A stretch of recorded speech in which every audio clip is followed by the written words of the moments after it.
नमस्ते दोस्तों, आज हम देखने वाले हैं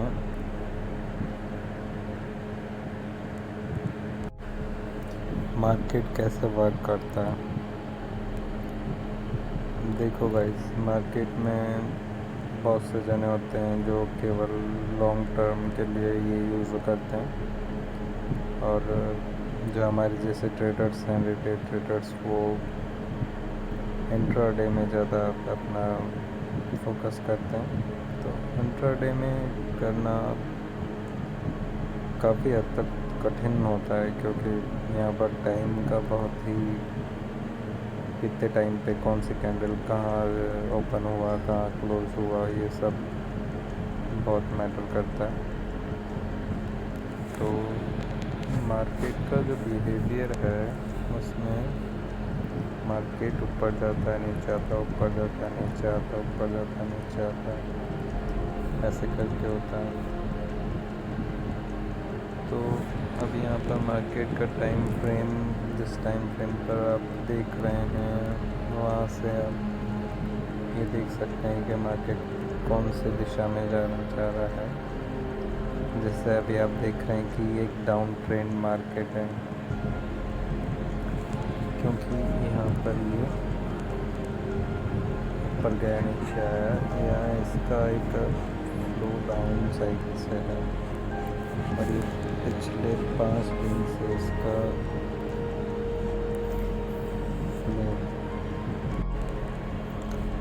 तो जब मार्केट एक रेंज में होता है तो वो कुछ अपने प्राइस को उसी जगह पर फ्लक्चुएट करता है, और बाकी जो नॉर्मल दिन होते हैं उन दिनों में वह 100 से 200 पॉइंट का मूव नॉर्मली दे देता है।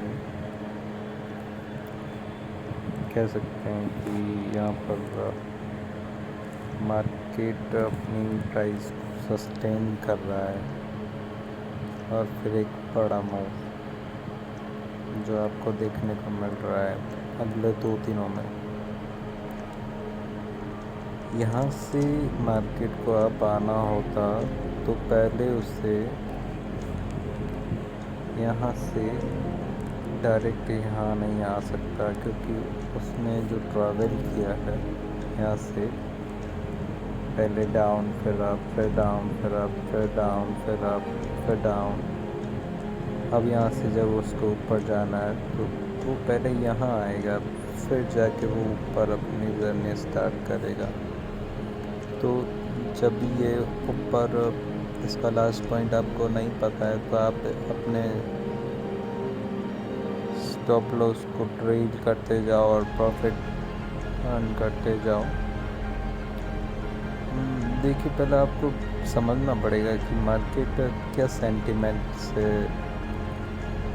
मूव करता है। जैसे हम बहुत सी चीज़ों को अपने इंट्राडे पर यूज़ करते हैं, जैसे ट्रेन लाइन हो गई, मार्केट कैसे मूव कर रहा है, और मार्केट के साथ अपना बिहेवियर, जो मूविंग सोचने का जो तरीका रहता है वो भी आपको फास्ट यूज़ करना होता है। जैसे यहाँ एक ये ट्रेन लाइन ब्रेक हुई, इसका देखो, इस ट्रेन लाइन का लॉजिक समझाता हूँ मैं। ऐसे मार्केट डाउन आया, यहाँ से इसने आप इसको रिट्रेस किया, डाउन आया, रिट्रेस किया, डाउन आया, और जब इसको इसने तोड़ा तो ये वापस इसे टच किया, और फिर इसने अपसाइड का एक मूव बनाया। तो अपसाइड के मूव के बाद ज़रूरी नहीं है कि वो बहुत ज़्यादा बड़ा मूव दे दें, एक हद तक वो साइड वे में जाने के बाद, जैसा कि यहाँ आपको दिख रहा है कि ये यहाँ से यहाँ पर साइड वे हो चुका है, और आगे इसका ट्रेंड देखिए, आपको बहुत ही 1000 पॉइंट के आसपास, 500 पॉइंट के आसपास नहीं, 1500 पॉइंट आपको यहाँ पर कैप्चर मिल, क्योंकि ये जब आप BTST ऐसे कोई ट्रेड लेते हैं जो स्विंग और लॉन्ग टर्म के पर्पज़ से रहते हैं, तो आपका एक टारगेट बड़ा हो जाता है, और कुछ ऐसे साइकोलॉजिकल पॉइंट होते हैं जहाँ पर आप उस पॉइंट ऑफ व्यू को रख सकते हैं। जैसे यहाँ एक प्राइस है इस जगह पर, और वो प्राइस अपना आ रहा है लगभग 38,000 के पास। तो ये क्रूशियल लेवल है, फिर हम कह सकते हैं कि लेवल 500 एक ये लेवल।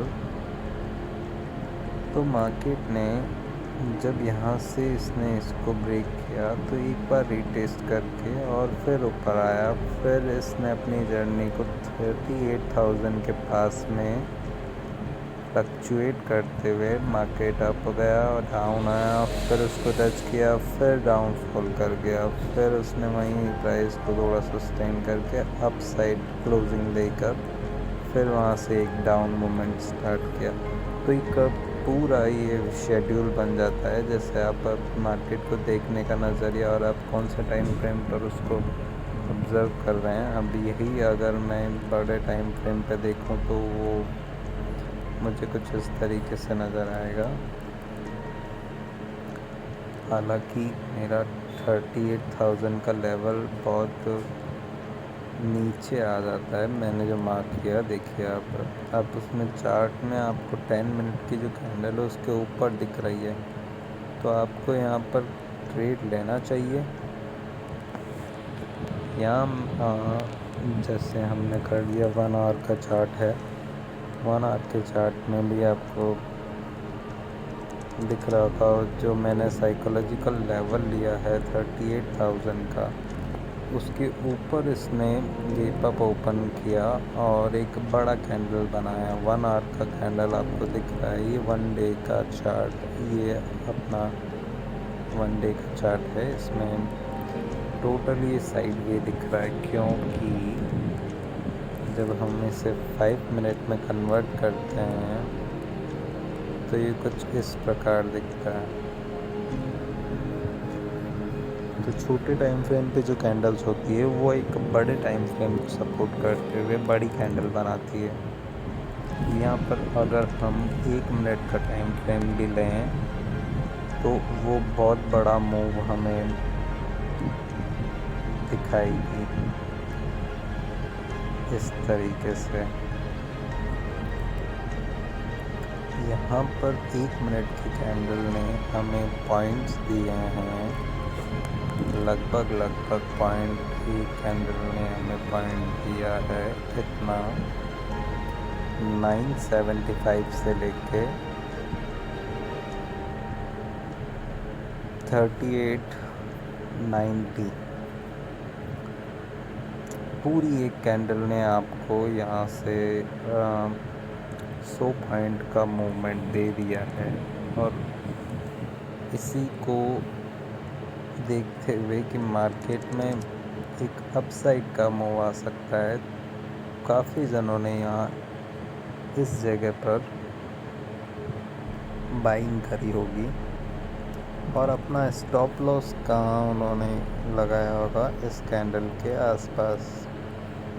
और 100 पॉइंट मार्केट के लिए 100 पॉइंट कोई बड़ी बात नहीं होती है, वो उसका देखने के ऊपर है कि वो कौन से दिन ट्रेड हो रहा है या फिर मार्केट का सेंटिमेंट क्या है, ग्लोबल मार्केट कैसा है, उसमें कैसी न्यूज़ आ रही है या फिर कैसा उसमें बैंकिंग सेक्टर आपका परफॉर्म कर रहा है। तो हम देख सकते हैं जैसे यहाँ पर कुछ बैंक्स होते हैं तो वो बैंक ऐसे फ्लक्चुएट करते हैं कि आप कोटक महिंद्रा का ले लो या फिर SBI का ले लो चार्ट, सभी का चार्ट का जो मिश्रण होता है वो एक सेंटिमेंट ऑफ व्यूइंग सेंटिमेंट बताता है कि हाँ मार्केट अब क्या हो सकता है आगे।